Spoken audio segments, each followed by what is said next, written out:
All right, we are back for Roundtable Ravens episode 10. Hey, we hit the 10 episode mark. I am joined once again by my co-host Billie Melissa, and we are here to talk all about Ravens football.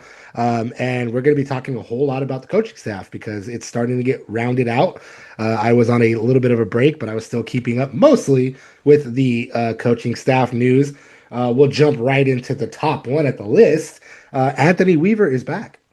He's back. Great choice. I think perfect choice from. I'm Honest. surprised. I'm Yeah. surprised that he wasn't. I mean, obviously he was a candidate for a lot of head coaching jobs, so I'm really grateful that he come back to Baltimore.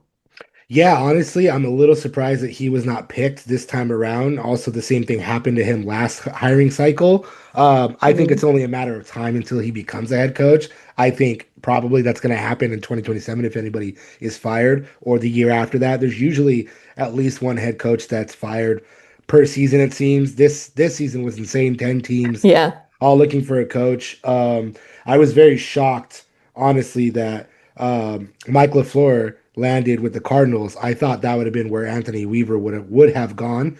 He did get Mm. those two interviews, but hey, that didn't work out. And instead of him going and becoming a DC elsewhere, he is back with the Ravens. He's coming home and very gracious thing to do given Jesse Minter has spoken about being the one to call plays on defense. So Mhm. I appreciate him coming back and seeing the worth here in Baltimore and wanting to be part of that story. Yeah, definitely. And I always find it kind of, not confusing, more so like how is it going to work? Especially somebody as in Anthony Weaver's pedigree. He's a fantastic defensive coach He is. and should deserve to be a play calling defensive coordinator, but instead he's joining Jesse Minter to be his, essential right hand man on the defensive side of the ball.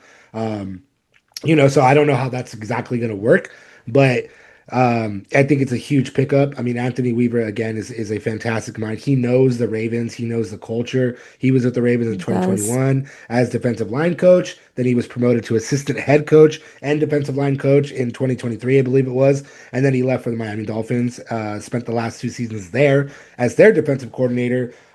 We spoke about this on the other pod, but he was great for what he had. The Dolphins defense had a multitude of injuries over the past two seasons, and they were still a formidable unit. Again, I think it's fantastic that he's back with Baltimore.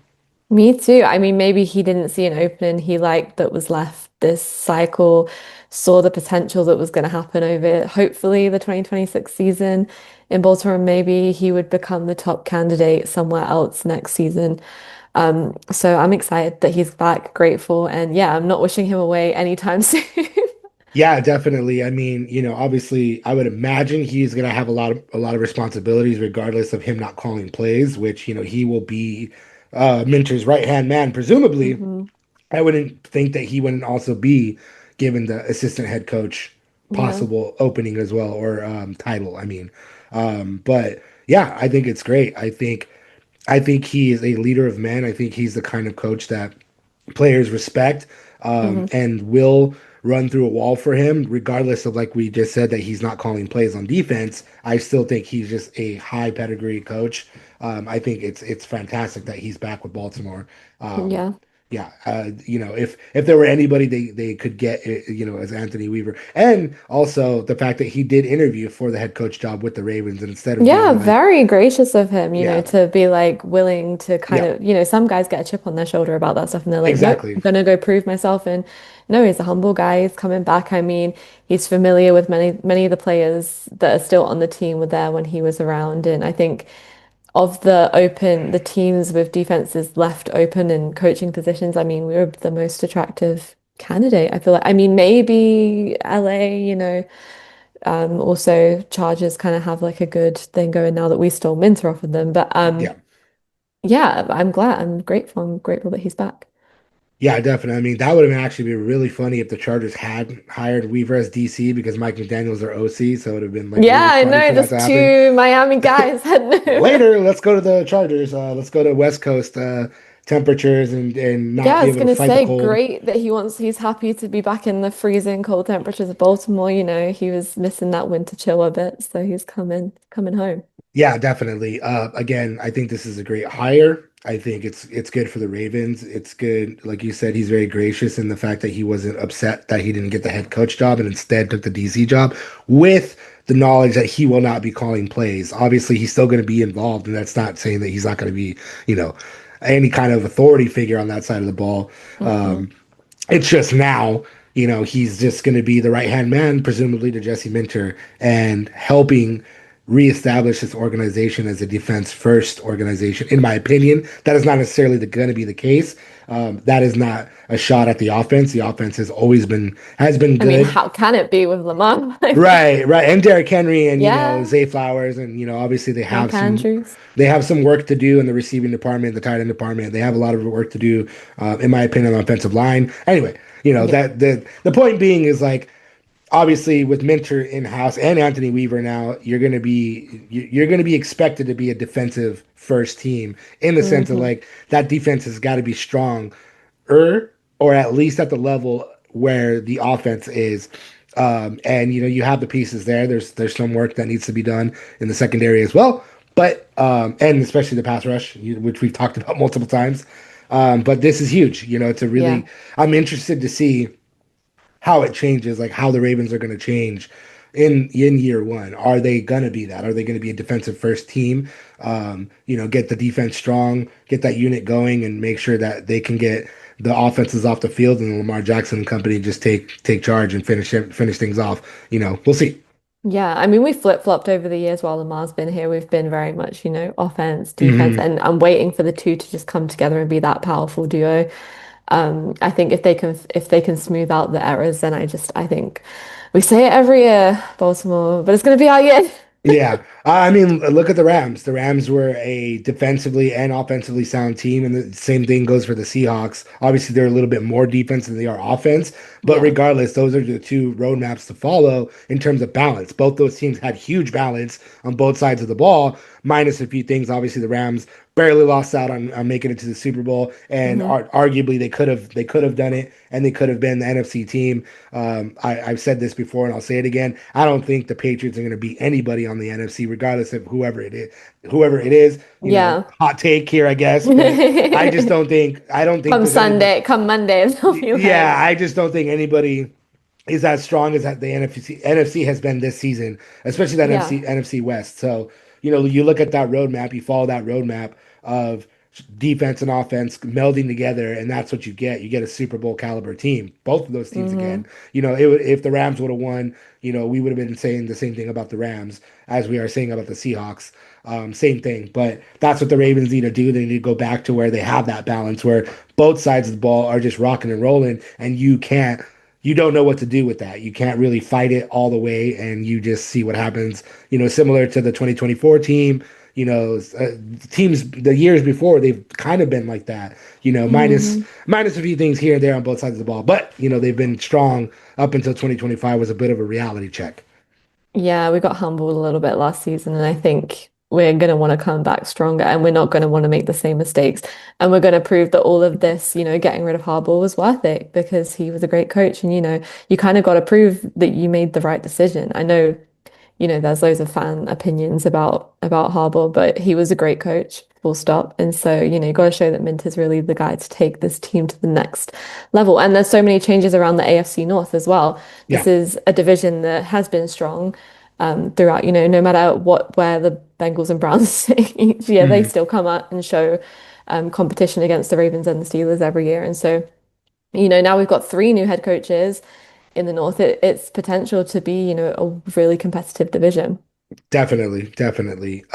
Yeah, we'll see with the Steelers and Mike McCarthy. I don't know. I can't Yeah, say we'll that. see. We'll see. We'll Yeah, I can't see. say that that's going to be a good pairing or not going to be a good pairing. But I mean, he's a longtime winning coach. This is a third storied franchise he's coached for. So we'll see what happens.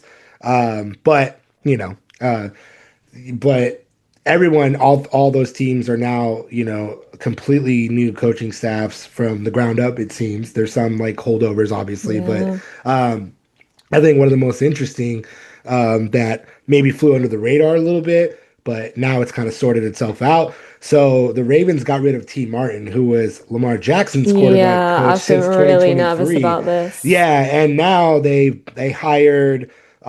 Israel Wolfork from the Cardinals, who was interviewed for the Tampa Bay Buccaneers offensive coordinator job. And then he was also blocked several times from other openings, but instead he was allowed to interview and now is with the Baltimore Ravens as quarterback coach. So I don't know in terms of like, are we going to base that on like what what he did with Kyler Murray, what he did with Jacoby Brissett. I mean, Jacoby Brissett, had a pretty decent season once he took over, but that's kind of like what you're looking at. Like Kyler Murray just regressed completely, similar to the Tua Tagovailoa situation. He just he couldn't put it together, and he also had injuries going on. He had the ankle injury, so. I don't know. Yeah. That's what you go from. You go from a long time Lamar Jackson quarterback coach to a brand new guy. So this brand new guy's gonna have his own way of thinking, way of doing things. I don't know. That's something I think I've even mentioned in previous episodes. Like T. Martin was a guy I wanted to keep in the building. They just have, he's done amazing things with Lamar. But Lamar is Lamar, and I really do think that that talent is there. And I think, there's not really many quarterbacks around the league that you can compare to him. So I'm not judging any guy based off of his Yeah. previous successes or not or unsuccessful moments because Lamar's just a complete like you're getting, in my opinion, the best quarterback in the NFL. So. I mean, it's hard to argue with that at all. I don't care who you are. Like Lamar Jackson is just one of one. Everyone He talks just is about. always doing something exciting. Like there's no like you never really know what's going to happen. If you think he's going to get sacked, he slips out and he makes an incredible like I just think he's incomparable. Yeah, definitely. I don't think that we talked about this last time. I can't remember because I've had a week off. But the other big name besides Anthony Weaver that the Ravens now have in the building is former Chicago Bears offensive coordinator Declan Doyle, which Yes. everyone is very excited about. Everyone's been talking about him. Hmm.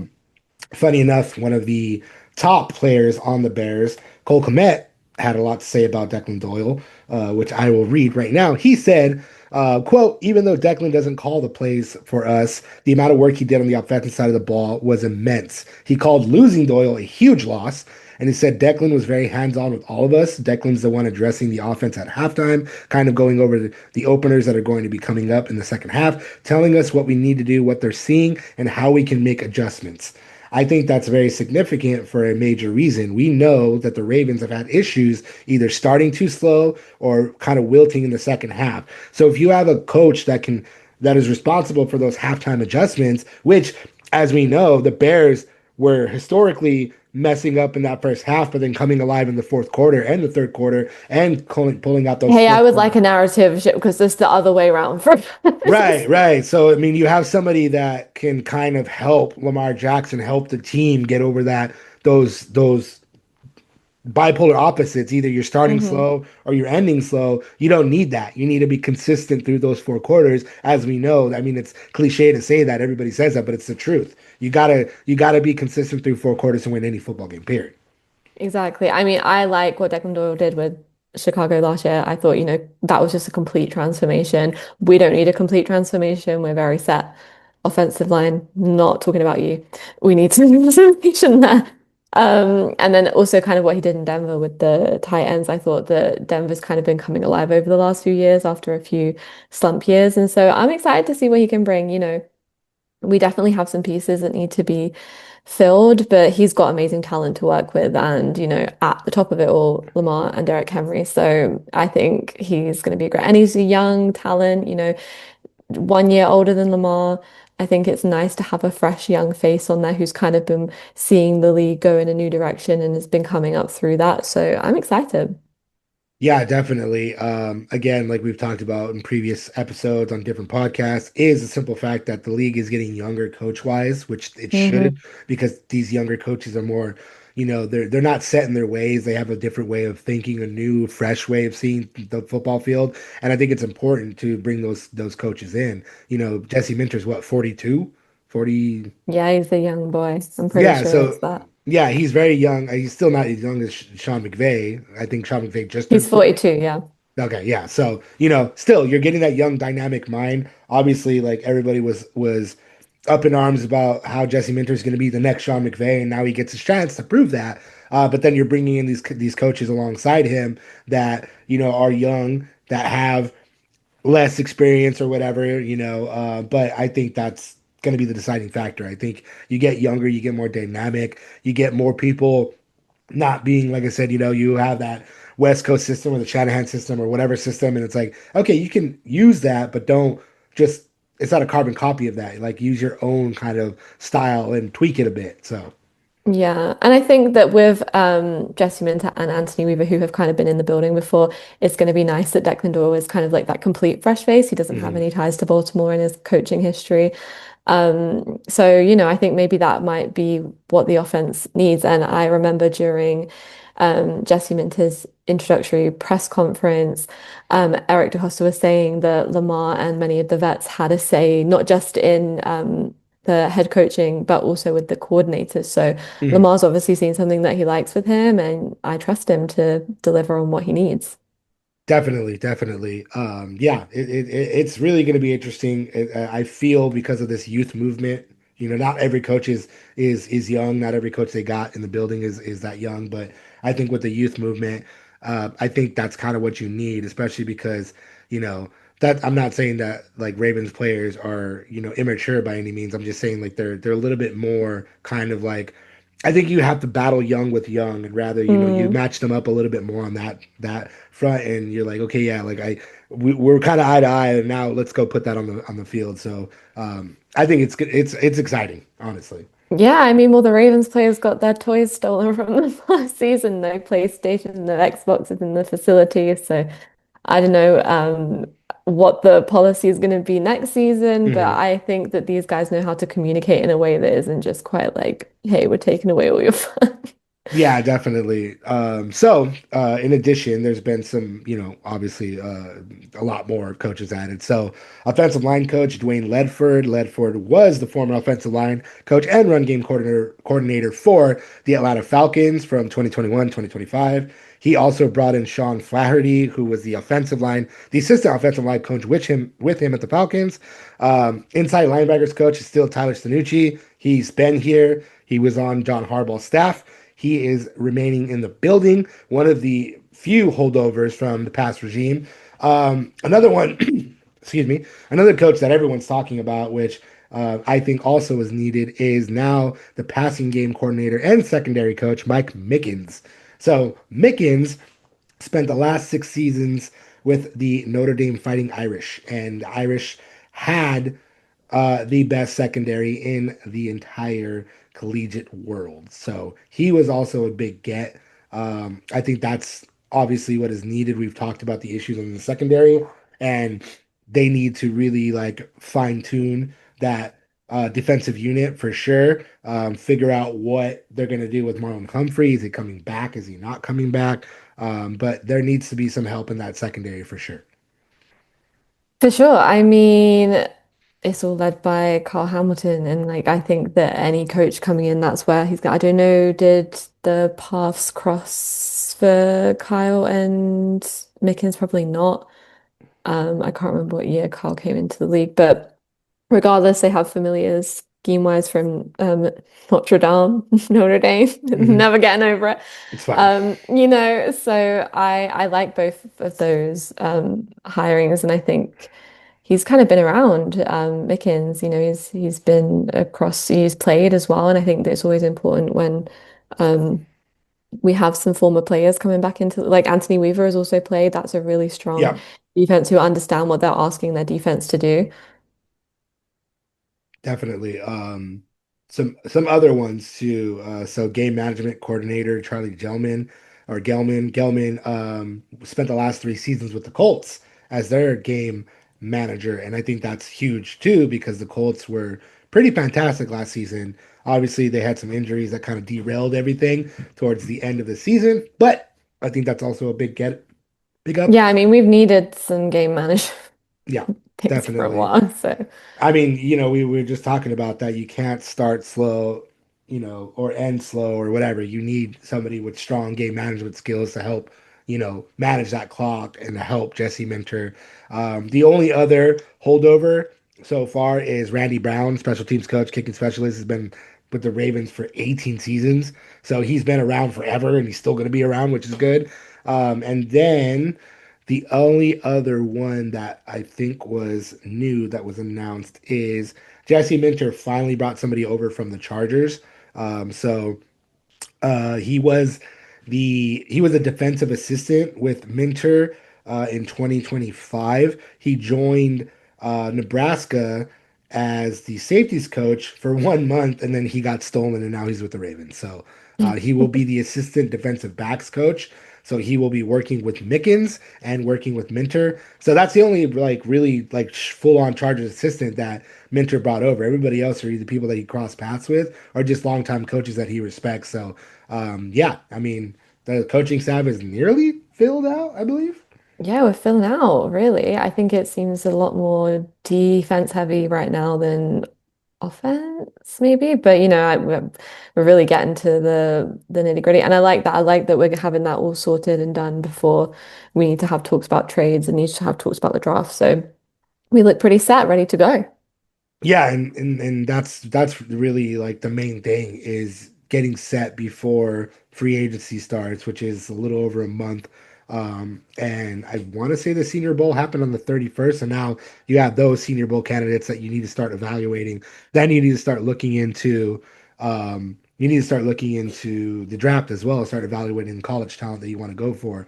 And especially the coaching staff being set in place also leads or gives everybody that voice that needs to be heard in terms of people they want to bring into the building free agency wise, and especially because Eric DeCosta said in that long press conference that they would be going after big ticket items, and I think the two main places that you have to bolster this roster are the pass rush and Mhm. either offensive line and or secondary. Both of those need some big work. Speaking of pass rush, there's been some cryptic tweets from Nnamdi Madubuike who said, "Good news, nothing else." Okay, all We right. got good news, nothing we don't know. We know how players like to troll. So we take it with a pinch of salt, but what could good news mean? Because I certainly hope it means he's coming home. I mean, yeah, that's even with that, let's just say that he is coming back. Mutabuke is healed and he's able to take the field. Great, but I still don't think you stop there. I still don't think that that's No, a not at all. Well, here's yeah, my other thing. Carl Van Noy got on TikTok and was saying he's not had a contract offer yet. He's not sure what the future holds for him. He was kind of giving a little rundown of like how the like season works, what to expect, and when to expect it. He was like, I've not heard anything from Eric yet, so we've not got any more confirmation about whether Carl's coming back next season. So I think it's those two positions that you really want to look at before you start making decisions elsewhere. Is Nnamdi Madubuike, maybe he is good news healed, good, but does that mean he's ready to go day one? I don't know. You might need to fill that hole for a little bit yeah. into the mid of the season. So yeah, the Kyle and Nnamdi situation, we're still up in the air, but we've got some kind of development. I mean, truthfully, I would bring Kyle Van Noy back on a 1 year deal, I would too. a low 1 year deal if he agrees to it, maybe like a 1 year like 7 million deal, something along those lines. He's proven that he can still play, obviously, but he does benefit from having a Matabuke or somebody there that's gonna be able to get looks off of him so he can get after the quarterback. Obviously, when he had Matabuke in the lineup, 8 sacks this past Yeah. season too. So Mhm. he's still got juice left in the tank. I think he could still, you give him that 1 year deal and see like, okay, like we're gonna because of who you are, because of what you've offered this Yeah. organization. We're going to allow you to be 1 year deal and then see if his production still is at the level where it's at, then you go, okay, yeah, then now we need to move on. If you're going through, going for a youth movement or whatever. But yeah, more is needed. Um, Again, we floated this idea. We'll float it again. I'll float it again. If there's any even remote chance that you can go get Max Crosby, you fucking go get him. Come over. Doors open. Hey, I was feeling a little delusional when Jim Swartz was throwing his toys out the pram in Cleveland that he was going to come on over and bring Miles with. So I mean, if it's got to be, if that's the second best, then that's great. There's plenty of talent that we would ideally that we daydream about having. And I do think we need it. I think we need that guy who can just come in and just be no solid, don't need to think about it, not, no rookie that we have to test and see if he fits in and with this amazing like defensive coaching staff that's coming in, I would like to see Carl Van Noy return and kind of get his second Mhm. moment because I think he's got it. I think he's got it down. I think he does just need someone on the other side so that he's not the one always being double teamed. Yeah, definitely. I mean, some of the pass rushers that I think we brought this up before, but we'll bring it up again. Trey Hendrickson, huge talent there. I'll Had a take him. one, yeah, 1 year, 30 million deal, I think it was, some ridiculous amount with the Bengals, but obviously because of the non-contract, he's very upset with the organization. I highly don't expect him to be back with the Bengals unless they offer him a Mm. ridiculous contract, which for some reason they're cheap in doing that. I don't think they're gonna do that. They do it every year. They did the same thing. They had a situation. It was Higgins Chase, and they were trying to figure it out. And I was like, just you don't want to upset your start. Don't piss off your stars. Yeah. Just pay them. And yeah, they kept Zach Taylor, they kept their GM. I don't think anything is going to change there. So fine, if that's the case, let Hendrickson go somewhere where he can be that dynamic player. And the Ravens have the cap space, and the Ravens have the kind of defense that he would excel in being on. So Yeah, I that's where remember I'm him feeling. causing problems for us when we Yeah. played against him. So, can If be you're on the other gonna, team. yeah, if you're gonna switch older veteran for older veteran, you look at Khalil Mack. He's gonna become a free agent. Maybe Joey Bosa, maybe I don't know. I'm still his injuries are kind of like, ooh, you know. Jalen Phillips is going to be a free agent. He was on 1 year deal with the Eagles there. There's Hassan Reddick. There's a bunch of people that you can kind of look at in terms of the veteran presence, Hmm. obviously free agency. Like if you're really going after big ticket items, if that's really what the Ravens are going to do, Eric DeCosta wasn't lying. You go for a Trey Hendrickson. You go for a Max Crosby. You go for one of these plug and play elite pass rushers immediately. Like you just go Yeah. for it. You take a big swing and you try to land one. Yeah, I mean, I think that that is kind of what's needed just to give just a little bit of boost to this defense. We can't all put it on Kyle's shoulders all the time. We need another guy who can split that. Even can't even put it on Kyle and Roquan's shoulders. We need another guy who can split it between the three of them. Mhm. And then I think it's set and it seems to be. And also we can just put Kyle in the backfield. It doesn't need to be worrying about trying to do everyone's business for them. So, hey, Eric, get on the phone. Pick up the Yeah, phone. no, definitely.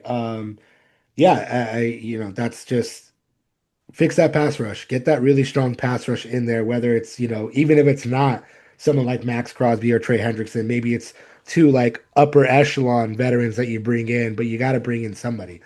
What the Ravens have right now is just not working. It's you need that pass rush because the pass rush isn't there. Then the secondary starts to fold, and then you're just getting carved up. And we saw what happened. We saw what happened defensively to the Ravens in 2025. But you got Mhm. Jesse Minter in the building now. You got Anthony Weaver in the building. You got all these great defensive minds. Now it's up to them to be like, okay, Eric, like this is who we need. Let's go get them. Spare no expense kind of a deal. And make it happen. You got to For get sure. that pass rush because that's just been it was abysmal in 2025. Absolutely abysmal. I don't It think just any wasn't up to standard. It was just yeah, embarrassing. Like there were nights when Ray Lewis and Ed Reed were sat in the stands and then teams were just putting 30 points. It's just embarrassing. It's just, yeah, you don't do that in front of your vets who kind of set the standard for you. So agreed. it's Agreed. time. Yeah, and let's see who do we got here. So yeah, let me look at the who had the most sacks here. So yeah, Travis Jones had five, which obviously he got an extension, very well deserved. And Tavius Robinson got 4.5, Mike Green 3.5, but nobody was over that amount. And those are just you need You need a somebody, dominant guy that's coming in yeah, and you need somebody near the double digit sack count or one above the double digit sack count. And we'll see what happens with Teddy Buchanan coming back, but then again, he tore his ACL kind of mid-season it was. yeah. So we don't know that he's going to be back, but he could be that linebacker. He was very high volume. That guy was like third in tackles and he missed Yeah. half the season. Like, really really really strong rookie. So, but again, like you don't know and you can't bank on that especially because he tore his ACL. Like, you Yeah. don't know how long it's going to take him to recover. He is young. Who knows? Yeah, I know. I want him. I was so dis. I was just like, I know we've spoken about it before, but I was just devastated to see him go down. I was like, you can't be having a season like that and then just be ripped out of it. It's not fair. So I want him to come back and complete the story of, maybe get comeback player of the year. I don't know.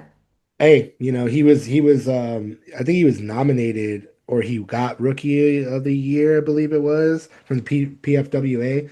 Can't Yeah, remember. I mean, as he should. And then you go, misses half the season, and then he's still making an impact like that. I think when he comes back and is in full health, he's going to be making some real noise on that defense. And, that was his rookie season. So we can Hmm. only expect to get more.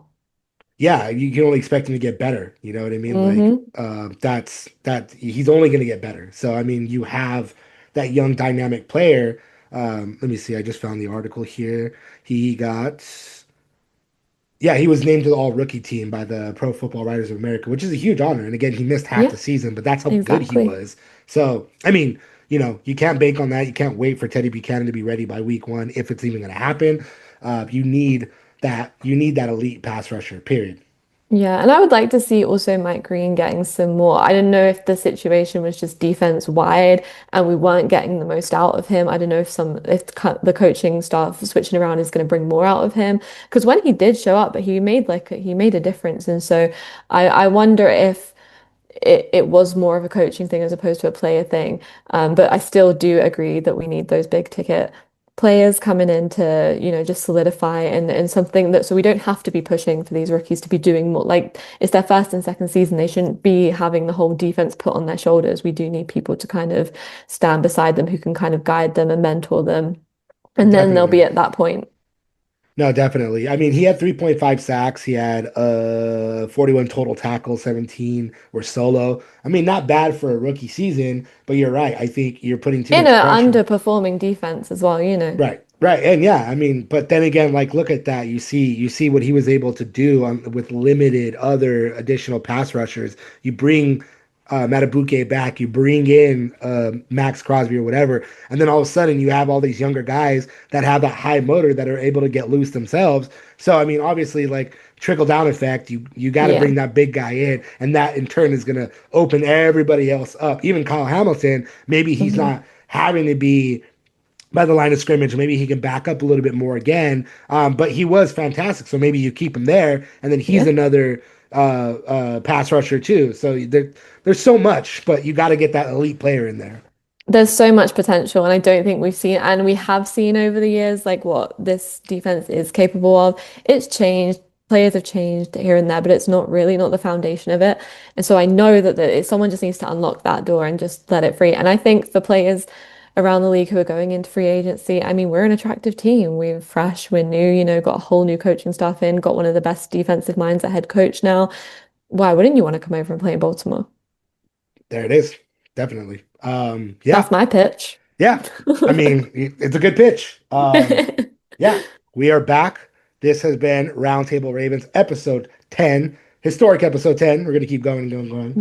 Yeah. As we brought up before, obviously, once this coaching staff is fully finalized, we will be talking more about players in the upcoming free agency period, which we kind of already did today. Pass rush, we're going to be talking a lot more about that in the coming weeks and getting ready for free agency on March 11th, I think it is. And then right around the corner from that is the draft. The draft is coming, guys. It's Spring is coming. almost here. Yeah, Thank spring is almost goodness. here, and I need it because I'm sick of the cold. Me too. Especially, I'm sure you are too. But yeah, Yeah, I was gonna say London's a little different. yeah. It's I mean, but I'm in California, and California, like when it drops below 60, I'm like, what is going on? This is crazy. Anyway, thank you guys so much for joining us. Thank you for listening. Thank you to Billy for joining me once again. We will be back next week.